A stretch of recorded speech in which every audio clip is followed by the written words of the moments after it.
आपण सगळे एका जळत्या घरात राहतोय आणि आपल्याला ते कळतही नाही.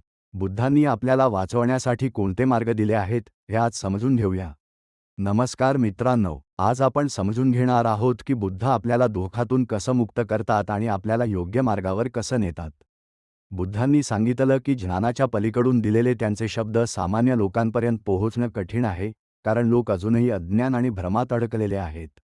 म्हणूनच बुद्ध स्वतः या जगात येतात आणि वेगवेगळ्या मार्गांनी लोकांना वाचवण्याचा प्रयत्न करतात.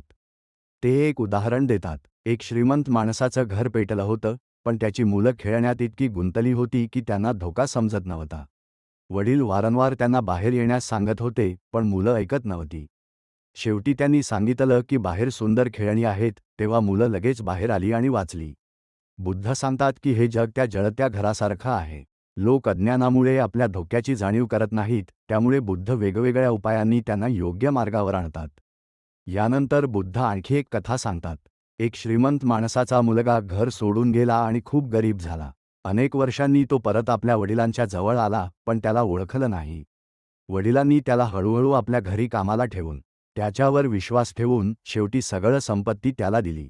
ही कथा सांगते की बुद्ध हे त्या वडिलांसारखे आहेत आणि आपण त्या मुलासारखे आहोत. आपण आपल्या खऱ्या स्वरूपाला ओळखत नाही, पण बुद्ध आपल्याला हळूहळू मार्गदर्शन करून ज्ञान देतात. बुद्धांची करुणा पावसासारखी आहे जी सगळ्यांवर समान पडते, पण प्रत्येक माणूस आपल्या क्षमतेनुसार त्याचा फायदा घेतो.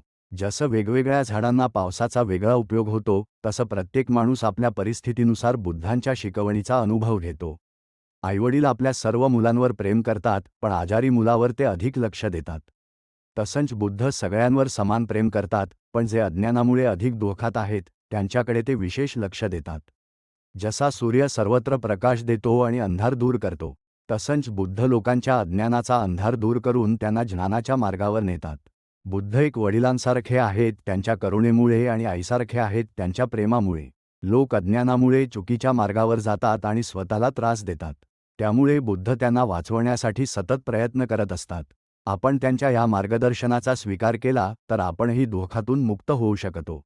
मित्रांनो, या शिकवणीचा सार असा आहे की आपण अज्ञानातून बाहेर पडायला हवं, सत्य समजून घ्यायला हवं आणि बुद्धांनी दाखवलेल्या मार्गावर चालायला हवं.